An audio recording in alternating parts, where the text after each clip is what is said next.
మీ business విస్తరించాలనుకుంటున్నారా? మార్చి 16-17 హైటెక్స్ లో franchise India biggest ఫ్రో expo.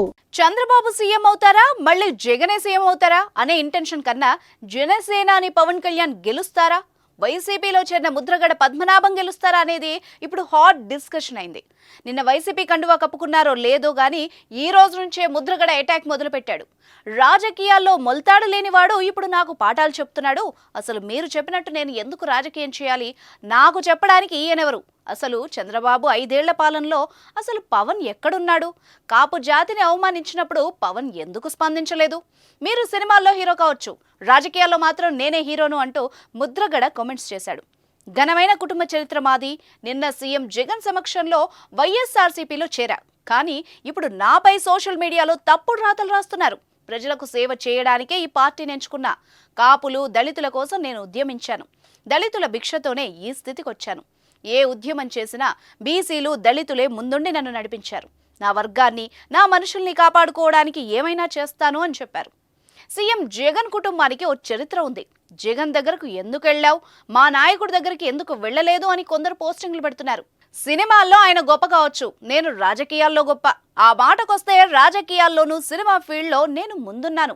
మీరా నాకు పాఠాలు నేర్పేది అని జనసేన కార్యకర్తలపై ముద్రగడ మండిపడ్డారు.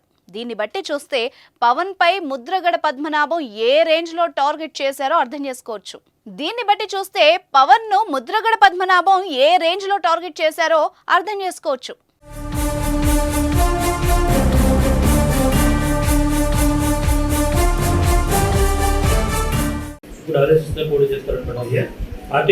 పార్టీ ఆదేశిస్తూ ఏదో చేస్తా చెప్పాను, అన్ని అందుకు వస్తాయి సార్. అర్థాలు రకరకాల ప్రశ్న ఇక్కండి. పార్టీ ఆదేశిస్తే ఏదైనా చేయడానికి సిద్ధం అండి. మామూలు అవమానం కాదు సార్. రాయబారం చేశారు సార్, వస్తున్నారు సార్, వెల్కమ్ సార్, వెల్కమ్ చెప్తారు, ఆహ్వానిస్తారు చెప్పారు. మళ్ళీ వచ్చేసి జనవరి 20 తారీఖులకు వస్తున్నారండి. లేదు 5 చెల్లిస్తున్నాం వస్తున్నారు. 23 వచ్చేసారండి. 24, 25 ఏమంటే మీకు నాకు ఉన్న స్నేహం చేరుకోవాలి. 93లో సార్ 6,000 మందికి వంట ఇచ్చేస్తారు. నిన్న మొన్న స్నేహితులు కాదు సార్, నాకు ఆ సైకిల్ ర్యాలీకి 6,000 మంది భోజనం ఇచ్చారు సార్. అప్పటికి మా చేత వచ్చే నమస్కారం సార్ సీన్ గారు, రాకపోతే నమస్కారాలు. వాళ్ళ పర్మిషన్ కావాలి, వాళ్ళకి వచ్చి ఉండవు చెప్పడం జరిగింది సార్. అదిగో ఇదిగో అదిగో ఇదిగో చెప్పేసి నేను అన్నాను సార్. తర్వాత వాసు గారు వాయిస్ వచ్చారండి, కలుస్తాను. ఎందుకండి 70-80 సీట్లు పొడి చేయండి, ముఖ్యమంత్రి షేరింగ్ అడగండి, నేను శరీరం దాచుకోకుండా పని చేస్తాను. 20 సీట్ల కోసం అన్నింటికి ఆహ్వానిస్తారు. ఎందుకండి దేనికోసం సేవ చేయాలా? మీకు ముఖ్యమంత్రి ఎట్లా చెప్పండి. ఫస్ట్ మీకు ముఖ్యమంత్రి మీకు 2-3 చంద్రబాబు నాయుడు గారు పంచుకుందాం, 70-80 సీట్లు తీసుకోండి అని ఆఫర్ చేసి ఉంటే అప్పుడు చెప్పండి సార్, చేస్తారు.